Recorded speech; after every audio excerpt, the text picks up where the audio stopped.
स्वागत है आप सभी का हमारे YouTube channel chemistry bye Manorama पे। मैं हूं मनोरमा चौधरी और आपके लिए लाई हूं हर कंपटीशन के अंदर पूछा जाने वाला topic electronic configuration. Last video के अंदर हमने बात की थी एटम की, इलेक्ट्रॉन्स की, प्रोटॉन्स की और न्यूट्रॉन्स की। तो आज स्टार्ट करते हैं ये इलेक्ट्रॉनिक कॉन्फ़िगरेशन पर्टिकुलर एटम्स के अंदर किस तरह से वेरी करता है और इसके क्या रूल्स होते हैं। तो देखिए, ये एटम एटम की बात की थी। एटम का ये स्ट्रक्चर है, स्फेरिकल एटम का शेप होता है और इसके अंदर जो सबसे सेंट्रल पॉइंट होता है जिसको न्यूक्लियस बोला जाता है, जिसको नाभिक बोला जाता है। और इस नाभिक के अंदर हमने बात की थी, इसके अंदर प्रोटॉन्स और न्यूट्रॉन्स होते हैं और इसका ओवरऑल चार्ज पॉजिटिव होता है। और जो इन प्रोटॉन्स के जो इन न्यूक्लियस के चारों ओर ये जितनी भी शेल होती है, जितना भी ये आपको गोल गोल स्ट्रक्चर दिख रहा है, स्फेरिकल जो दिख रहा है, उसको हम बोलते हैं शेल, या फिर इसको बोलते हैं ऑर्बिट, या फिर उसको बोलते हैं हम एनर्जी लेवल। इसको कुछ भी बोल सकते हैं आप, ऑर्बिट बोलो, एनर्जी लेवल बोलो या शेल बोलो, ठीक है। और इन ऑर्बिट के अंदर, इन शेल के अंदर इलेक्ट्रॉन्स जो होते हैं, ये जो डॉट डॉट स्ट्रक्चर से बता रखा है, वो इलेक्ट्रॉन्स को बता रखा है कि इन पर्टिकुलर ऑर्बिट के अंदर इलेक्ट्रॉन्स जो होते हैं रिवॉल्व करते हैं या फिर घूमते हैं। अब देखिए कि इनमें शेल फर्स्ट जो है n इक्वल टू 1, पहला जो ऑर्बिट है उसका n इक्वल टू 1। n हमने बताया था, ये n जो होता है प्रिंसिपल क्वांटम नंबर होता है और ये n इक्वल टू 1, उसके लिए k क्या होगा, k की वैल्यू क्या होगी 1, l की 2, m की 3 और n की 4। और अब इसके अंदर इन पर्टिकुलर ऑर्बिट के अंदर हर जो ऑर्बिट होता है उसके अंदर नंबर ऑफ इलेक्ट्रॉन्स जो होते हैं वो फिक्स होते हैं। तो उसका एक रूल है कि maximum number of electrons in shell equal to 2n²। मतलब इस शेल के अंदर, इस सेल के अंदर बोलो या इस ऑर्बिट के अंदर बोलो, कि जो नंबर ऑफ इलेक्ट्रॉन्स है वो फिक्स है और वो किसके ऊपर डिपेंड करेगा, n पे डिपेंड करेगा। यदि n इक्वल टू 1 हुआ तो वो कौन सी शेल होगी, वो k शेल होगी। और उसका रूल है 2, हमने ये जो फॉर्मूले के अंदर 2 है उसको एज इट इज लिखा। n n यहाँ पे जो k शेल है उसका n क्या है, 1 है, तो ये 1 का स्क्वायर, तो ये हो गया 2 इंटू 1 इक्वल टू 2 इलेक्ट्रॉन्स। बोले तो के शेल के अंदर नंबर ऑफ इलेक्ट्रॉन्स 2 होंगे। इसी तरह से n इक्वल टू 2 हुआ तो एल शेल के अंदर नंबर ऑफ इलेक्ट्रॉन्स कितने होंगे, 8 होंगे। इसी रूल को फॉलो करते हुए हमने इन सब का बनाया है। अब देखिए इसके अंदर n इक्वल टू 3 कौन सी शेल है, m शेल है। कौन सी शेल है, m शेल है। और m शेल के अंदर maximum number of electrons in orbit is 18। Okay, अब बात करते हैं लास्ट वाला है n इक्वल टू 4, और ये कौन से शेल है, इसको बोलते हैं n शेल या फिर n ऑर्बिट। n ऑर्बिट के अंदर नंबर ऑफ इलेक्ट्रॉन्स कितने पॉसिबल है, 32 इलेक्ट्रॉन्स। इस तरह से 2, 8, 18 और 32 इलेक्ट्रॉन्स पॉसिबल है पर्टिकुलर एटम्स के अंदर। इससे ज्यादा नहीं हो सकते हैं, इससे कम नंबर ऑफ इलेक्ट्रॉन्स हो सकते हैं, क्योंकि वो डिपेंड करता है एटम पे कि उस पर्टिकुलर एटम का एटॉमिक नंबर कितना है और क्या है। पर ये मैक्सिमम नंबर ऑफ इलेक्ट्रॉन्स हमें ये बताते हैं कि पर्टिकुलर सेल कितना नंबर ऑफ इलेक्ट्रॉन्स कैरी कर सकता है। देखिए, और इसके अलावा हम बात करते हैं, अब इलेक्ट्रॉनिक कॉन्फ़िगरेशन की बात करते हैं तो वहाँ बात करेंगे सब शेल की, जिनको बोला जाता है ऑर्बिटल्स। और ये ऑर्बिटल्स कितने टाइप के हैं, अभी तक जो डिस्कवरी हुई एलिमेंट्स की उसके अकॉर्डिंग ये 4 तरह के बता रखे हैं। S orbital, P orbital, D और एफ। कितने हैं, 4 है। एस ऑर्बिटल के अंदर number of maximum electrons 2 possible है। पी ऑर्बिटल्स के अंदर नंबर ऑफ इलेक्ट्रॉन्स 6 पॉसिबल है और डी के अंदर नंबर ऑफ इलेक्ट्रॉन्स 10 पॉसिबल है। आगे देखते हैं कि इसका इलेक्ट्रॉनिक कॉन्फ़िगरेशन किस तरह से किया जाता है, इलेक्ट्रॉन की फिलिंग इन ऑर्बिटल्स के अंदर किस तरह से की जाती है। तो जैसे कि ये एस ऑर्बिटल है, ये एक बॉक्स बना हुआ है, इसको ऑर्बिटल बोला जाता है। तो एस का एक ऑर्बिटल है, पी के 3 ऑर्बिटल्स है, डी के 5 ऑर्बिटल है और एफ के 7 ऑर्बिटल है। और एक ऑर्बिटल जो होता है 2 इलेक्ट्रॉन्स को कैरी करके रखता है। तो इसके अंदर एस के अंदर एक बॉक्स है, तो ऑब्वियसली इसके अंदर कितने इलेक्ट्रॉन आएंगे, 2। इसके कितने आएंगे, 6, 2, 4, 6। और इसके अंदर कितने आएंगे, 10, 2, 4, 6, 8 और 10। और इसके अंदर नंबर ऑफ इलेक्ट्रॉन्स कितने आएंगे, 14। और बॉक्स कितने बने हुए, ऑर्बिटल्स कितने हैं, 7। तो एक ऑर्बिटल के अंदर मैक्सिमम इलेक्ट्रॉन कितने आ सकते हैं, 2, 2, 4, 6, 8, 10, 12 और ये 14। ये हो गए अपने 14 इलेक्ट्रॉन, बोले तो 14 एलिमेंट्स हो गए एफ ब्लॉक के अंदर। अब देखिए हम स्टार्ट करते हैं इलेक्ट्रॉनिक कॉन्फ़िगरेशन। देखिए इस तरह से हमने लास्ट वीडियो के अंदर ये बताया था कि ये किस तरह से अरेंजमेंट किया है। बस इसका एक रूल याद रखो कि पहला इलेक्ट्रॉन 1s में जाता है, s यदि s के अंदर number of maximum electron 2 complete हो जाते हैं तो फिर ये नेक्स्ट 2s में जाता है, और यदि ये वाला s भी कंप्लीट हो जाता है तो p में जाता है, p कंप्लीट पूरा हो जाता है तो d में जाता है, और इस तरह से f में जाता है। चलो हम स्टार्ट करते हैं एटॉमिक नंबर 1 से। एटॉमिक नंबर फर्स्ट है हाइड्रोजन का, तो फर्स्ट हाइड्रोजन का है तो सबसे पहले इलेक्ट्रॉन कहाँ जाएगा 1s के अंदर, तो हम यहाँ पे लिखेंगे 1s। अब इसकी पावर में लिखेंगे जितने नंबर ऑफ एटॉमिक नंबर होंगे, कितना है इसका 1, तो हम यहाँ पे लिखेंगे 1। ठीक है, नेक्स्ट हीलियम, हीलियम का एटॉमिक नंबर है 2, तो ये सबसे पहले किस में जाएगा 1s के अंदर। यदि 1s पूरा कंप्लीट हो जाएगा तब हम 2s में जाएंगे। अब देखिए s मैक्सिमम इलेक्ट्रॉन्स कितने होते हैं 2 होते हैं, तो मैं यहाँ लिख सकती हूँ 1s2।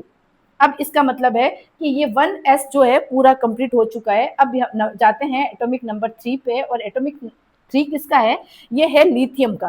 तो लिथियम के अंदर जाएंगे तो इलेक्ट्रॉन की फिलिंग तो पहले यहीं से स्टार्ट करेंगे, तो ये लिखेंगे 1s2, 2 इलेक्ट्रॉन आए, अपने को कितने चाहिए 3 चाहिए, तो इसका मतलब सेकंड वाला कौन सा है, सेकंड वाला 2s है, तो इसको लिखेंगे 2s। कितने लिखेंगे जितनी अपने को रिक्वायरमेंट है, कितनी रिक्वायरमेंट है 2 इसमें फिल हो चुके हैं, एक रिमेनिंग कितना है 1, तो ये लिख दिया। तो 1s2 2s1 ये किसका है लिथियम का।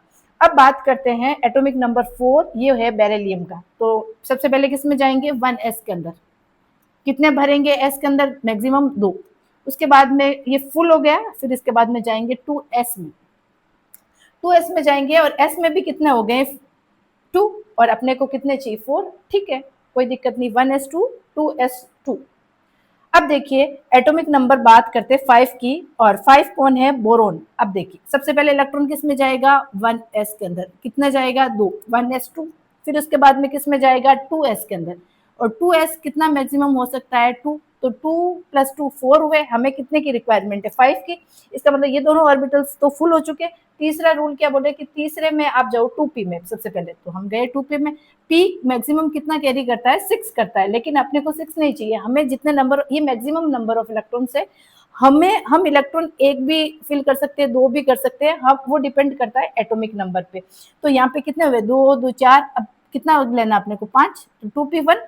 उसके बाद में एटॉमिक नंबर 6 कार्बन, सबसे पहले जाएंगे 1s के अंदर, 1s ये हमेशा पावर में लिखा जाता है नंबर ऑफ इलेक्ट्रॉन्स कितना 1s2। ओके, फिर उसके बाद में 2s2, ये भी फुल हो गया। उसके बाद में 2p, अब 6 तो नहीं कर सकते ना, अपने को कितना चाहिए 6, तो यहाँ पे कितने 2 4, इसका मतलब कितने की जरूरत है 4 तो हो गए, इसका मतलब 2 की जरूरत है 2p2।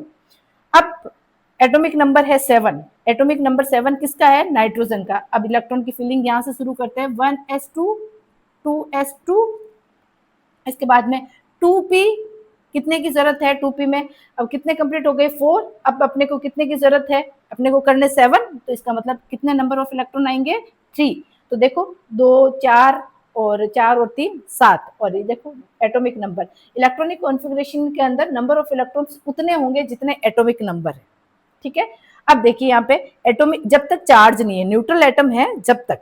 इसके बाद में क्या है कि नंबर ऑफ एटॉमिक नंबर कितना है 8, तो हम यहाँ से स्टार्ट करते हैं 1s2 2s2 और 2p। अब कितने की जरूरत है अपने को 8 की, कितने फिल हो चुके हैं, ये अपने फिल हो चुके हैं 4। अब इस कितने की जरूरत है 4 की, बिल्कुल 4 आ सकते हैं, क्योंकि p कह रहा है कि मैक्सिमम p ऑर्बिटल कह रहा है कि p ऑर्बिटल के अंदर मैक्सिमम 6 इलेक्ट्रॉन आप फिल कर सकते हो, 6 से ज्यादा नहीं कर सकते हो। ओके, जब अभी तक तो कोई दिक्कत ही नहीं है अपने। इसके बाद में आता है एटॉमिक नंबर 9, वो है फ्लोरीन, और इसकी इलेक्ट्रॉन फिलिंग कैसे करेंगे 1s2 2s2 और 2p। अब देखिए इसका 9 है और फिलिंग कितनी हो गई 4 एटम की हो गई, 4 इलेक्ट्रॉन्स की हो गई, इसका मतलब अपने को कितना चाहिए 9, इसका मतलब 2p5। ओके, इसके बाद में है नियोन। अब नियोन का कितना एटॉमिक नंबर है 10। सबसे पहले स्टार्ट यहाँ से करते हैं 1s2 2s2 2p, कितने करने अपने को 10 करने कंप्लीट, तो 2 + 2 4 हो गए। अब कितने की रिक्वायरमेंट है 6। ठीक है, कोई दिक्कत नहीं, क्योंकि p कह रहा है कि मैक्सिमम आप 6 फिल कर सकते हो, कोई भी दिक्कत नहीं है। ये नियम तक इलेक्ट्रॉनिक कॉन्फ़िगरेशन हो गया। अब हम बात करते हैं सोडियम की। अब सोडियम का एटॉमिक नंबर कितना है 11, तो सबसे पहले किस में जाएगा 1s के अंदर, 1s2 2s2 2p6, ये तो हो गया भैया 2p6, ये कितना हो गया 10। अब अपने को कितने की जरूरत है, अपने को तो 11 की जरूरत है। इसका मतलब 2p के बाद में नंबर ऑफ इलेक्ट्रॉन्स किस में फिल होंगे, 3s के अंदर। 3s क्या 2 करूं, नहीं, अपने को तो कितने की जरूरत है, 1 की, क्योंकि 10 तो हो चुके हैं, इसका मतलब 3s1। ठीक है, नेक्स्ट है इसके अंदर मैग्नीशियम, जिसका एटॉमिक नंबर है 12। तो देखिए स्टार्ट करते हैं, 1s2, 2s2, 2p6 और 3s2। अब देखो भैया यहाँ पे s फुल हो चुका है। अब अपने को बात करते हैं एटॉमिक नंबर 13, और 13 कौन है, एल्यूमिनियम। तो इसको फिल करना शुरू करते हैं, 1s2, 2s2, 2p6 और 3s2। यहाँ तक तो कंप्लीट हो गए। ये कितने हुए, 10, 2, 12। अपने को कितना चाहिए, अपने को तो चाहिए इसमें 13, ये 12 ही हुए। इसका मतलब ये 3s फुल हो चुका है। इसका मतलब फोर्थ किस में जाएगा, सबसे पहले 3p में। और अपने को कितने की रिक्वायरमेंट है, 1 की, कोई दिक्कत नहीं। 3s2, 3p1, देखिए कि ये हो गए 10, 2, 12, 1, 13। अब 14 नंबर पे कौन है, सिलिकॉन। तो सिलिकॉन के अंदर इलेक्ट्रॉनिक कॉन्फ़िगरेशन फिल करते हैं, 1s2, 2s2, 2p6, 3s2 और फिर 3s2, और 3s2 के बाद में किसमें 3p। कितने की रिक्वायरमेंट है, अब अपने को रिक्वायरमेंट है 2 की, ताकि ये 14 हो जाए। देखो 10 हो गए, 6 और 4 10, 2 12 और 1 14। अब बात करते हैं फोस्फोरस की। फोस्फोरस की फिलिंग भी ऐसी होगी, 1s2, 2s2, 2p6 और 3s2। ये हो गया भाई, 3s2 तक कंप्लीट हो गया। फिर किस में जाएगा, ये 3p के अंदर। अब अपने को कितने की रिक्वायरमेंट है, अब अपने को रिक्वायरमेंट है 3 की। देखिए 10, 2 12, 3 15। ठीक है, इसी तरह से हम बात करेंगे सल्फर की। तो सल्फर की बात करेंगे तो वो स्टार्ट करते हैं, 1s2, 2s2, 2p6, 3s2 और ये 3s2 कंप्लीट हो गया। अब किस में जाएंगे, 3p4 के अंदर, ये 3p4।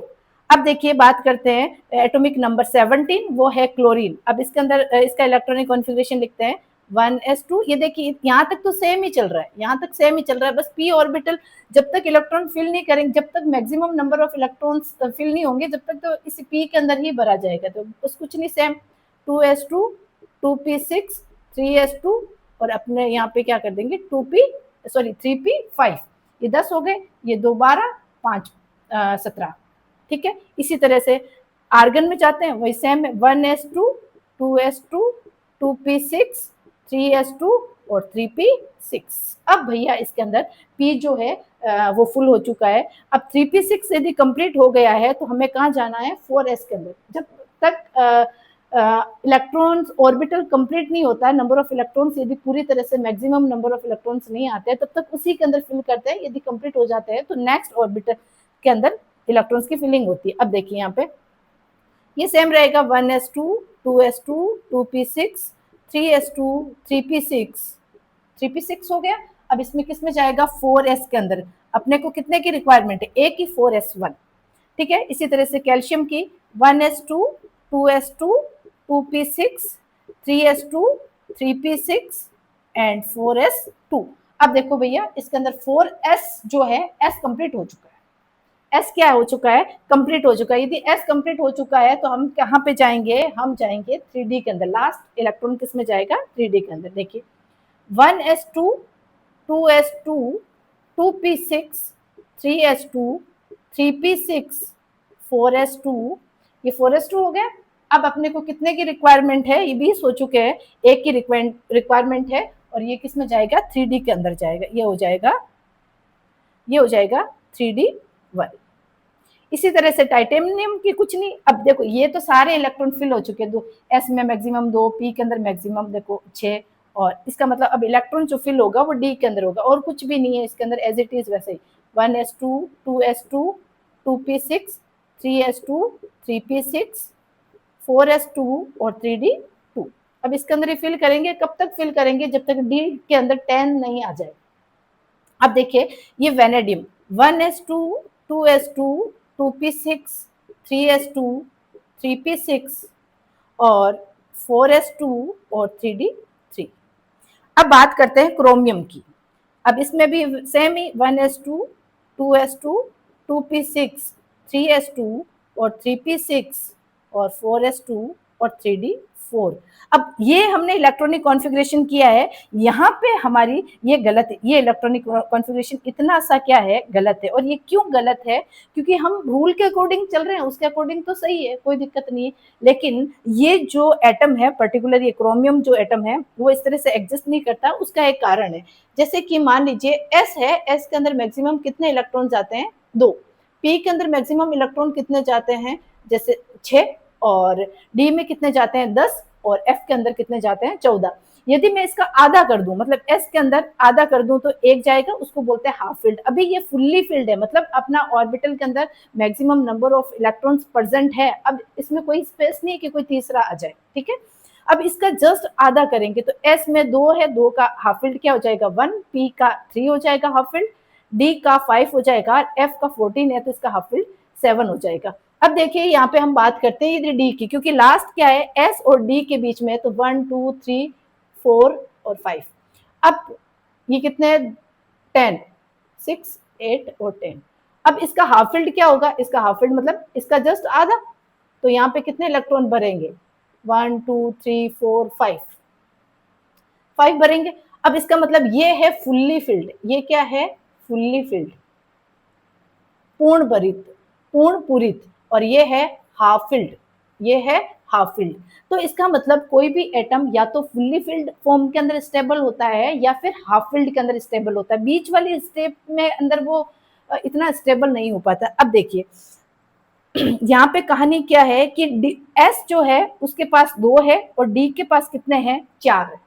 अब देखिए कि यदि एस इलेक्ट्रॉन अपना एस ऑर्बिटल अपना यदि एक इलेक्ट्रॉन डी को दे दे, तो उसकी स्टेबिलिटी के अंदर कोई फर्क नहीं पड़ेगा, क्योंकि वो फुल्ली फील्ड में भी स्टेबल है, वो हाफ फील्ड में भी स्टेबल है। तो इस कंडीशन में क्या होगा? ये अपना एक इलेक्ट्रॉन किसको देगा? डी को देगा। और डी देखो इसमें क्या होगा? ये एस कहेगा भैया देख तेरी, ये डी बोलता है एस को कि देख तुम्हारी स्टेबिलिटी में कोई भी फर्क नहीं आएगा, लेकिन यदि तुम मुझे एक इलेक्ट्रॉन दे दे तो मैं स्टेबल हो जाऊंगा। तो इसने कहा ठीक है भाई, तू दोस्त है, अब मैं तेरा बुरा भी नहीं सोच सकता। तो फिर बोला क्या करें? फिर बोला कुछ नहीं, तेरे पास 2 इलेक्ट्रॉन थे तो एक मुझे दे दे। यहाँ 3d4 था तो ये 3d5 हो गया। ये सबसे ज्यादा कंपटीशन के अंदर पूछा जाने वाला क्वेश्चन है, क्योंकि हम क्या करते हैं? भेड़ चाल, वही कहने का मतलब रूल के अकॉर्डिंग चलते चलते हैं। ये सबसे, ये क्रोमियम, और यहाँ पे ऐसा कॉपर का भी आएगा, कॉपर भी इसका एक्सेप्शन है और क्रोमियम भी एक्सेप्शन है। उसका कारण ये है हाफ फील्ड और फुल्ली फील्ड। इसी वजह से ये जो 2 एटम है सबसे ज्यादा कंपटीशन के अंदर पूछे जाते हैं। अब इसके बात करते हैं मैग्नीज की, तो ये वही चलेगा, उसमें कोई दिक्कत नहीं। 1s2 2s2 2p6 3s2 3p6 4s2 और 3d5, एक इलेक्ट्रॉन फिल कर दिया हमने और कोई दिक्कत नहीं।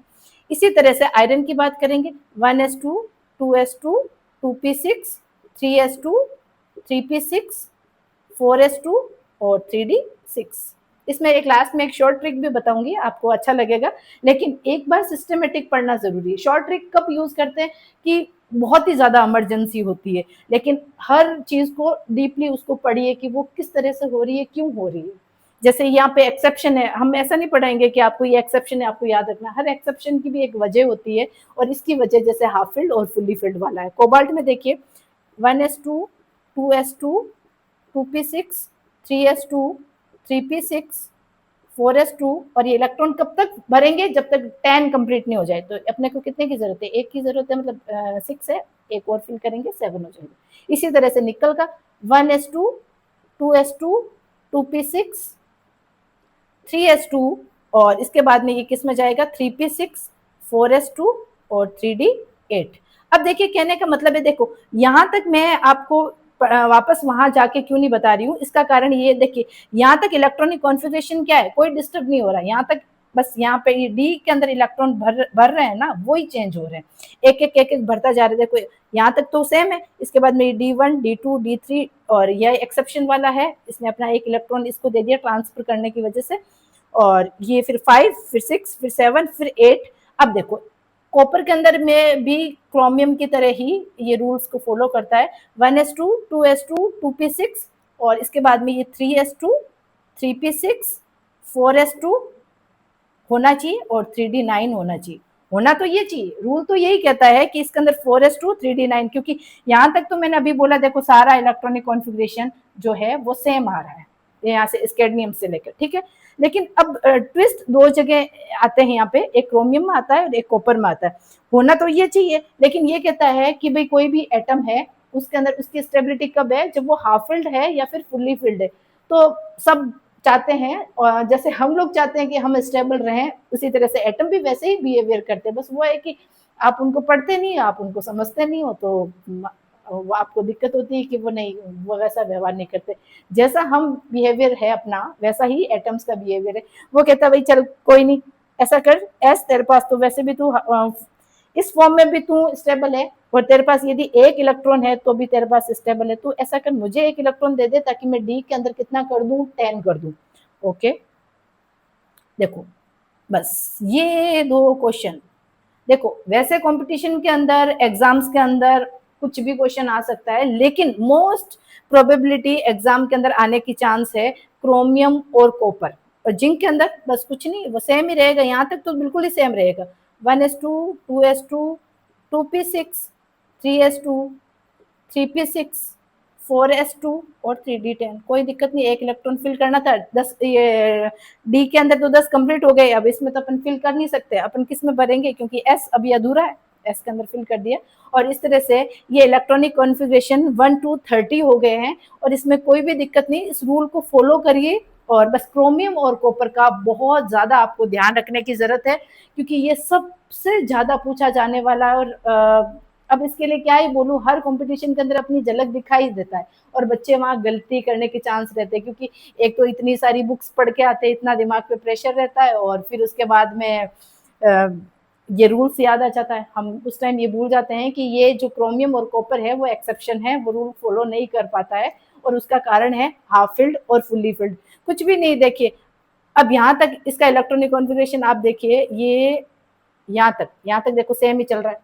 बस कहाँ है ये पी, यहाँ तक एस कंप्लीट था, इसके बाद P1 भर दो, 2, 3, 4, 5, 6 कंप्लीट हो गया। इसके बाद में नेक्स्ट 3P में जैसे कंप्लीट हो गए, 4S में चले जाओ। ये 4S में कब तक जाने, जब तक S के अंदर मैक्सिमम 2 आ जाए। अब यहाँ पे S भी कंप्लीट हो गया, तो भैया D के अंदर जाइए। फिर देखो यहाँ तक ये सारा का सारा क्या है, एक इस एक्सेप्शन को छोड़कर, ये देखिए इसको छोड़कर, एक इसको छोड़कर, ये सारा का सारा सेम है। अब इसका कुछ नहीं, D1, D2, D3, D4 होना चाहिए, लेकिन है नहीं, ये मैंने आपको क्लियर कर दिया है। ये 5, ये वापस 5 आ रहा है, ये तो सही है ना, क्योंकि यहाँ 4 आना चाहिए था लेकिन नहीं आया, तो ये इलेक्ट्रॉन के एक्सचेंज ट्रांसफर की वजह से 5, 6, 7, 8, 9 आना चाहिए, लेकिन एक इलेक्ट्रॉन इसने ट्रांसफर कर दिया D10। ये पूरा आपको एकदम सिस्टमेटिक पढ़ा दिया है, बता दिया है। बस इसको खुद आप अपनी कॉपी के अंदर बार बार इसको लिखिए, प्रैक्टिस करिए। उसके बाद में इतना बड़ा नहीं, बहुत ही ज़्यादा इंटरेस्टिंग टॉपिक है ये वाला, तो आप बिल्कुल इसको जितनी कोशिश हो आप अपने दिमाग के ऐसे दिमाग में रखिए कि ये एटॉमिक नंबर 18 है और मुझे इसका इलेक्ट्रॉनिक कॉन्फ़िगरेशन करना है, ठीक है। तो आप उसको करिएगा, बार बार कंटिन्यू रखिएगा। आप थोड़ा पढ़ो कोई दिक्कत नहीं है, कम पढ़ो, थोड़ा पढ़ो, कोई दिक्कत नहीं, लेकिन जो पढ़ रहे हो उसको कंटिन्यू रखिए। ऐसा नहीं कि 2 दिन आपने पढ़ लिया फिर 4 दिन छोड़ दिया, नहीं, हर चीज़ कंटिन्यूटी मांगता है। तो आप बिल्कुल इसको कंटिन्यू रखिए, और हमारे वीडियो को लाइक और शेयर ज़रूर कीजिएगा, ताकि हर ज़रूरतमंद बच्चे को, और जो सबसे ज़्यादा अभी जो 10th और 11th के बीच का जो गैप है ना, उसमें उसको ऐसा लगता है कि शायद मुझे साइंस लेना चाहिए या आर्ट्स लेना चाहिए, तो वो सबसे खतरनाक चौराहे पे खड़ा है वो। कई ऐसे बच्चे हैं मैंने देखे हैं। तो साइंस कोई इतना कठिन नहीं है जितना लोग बोलते हैं, बहुत इजी है। बस उसको आप सिस्टमेटिक तरीके से पढ़िए, कंटिन्यू पढ़िए, बट पढ़िए ज़रूर, ठीक है। हमारे वीडियो को ज़रूर लाइक और शेयर और सब्सक्राइब ज़रूर कीजिएगा, ताकि हम आगे नए नए टॉपिक को लेके आएँ। आपके जो भी यदि कोई डाउट्स है तो कमेंट सेक्शन में ज़रूर लिखिएगा, ताकि हम उस पर्टिकुलर आपकी प्रॉब्लम को सॉल्व कर सकें। Thank you for watching.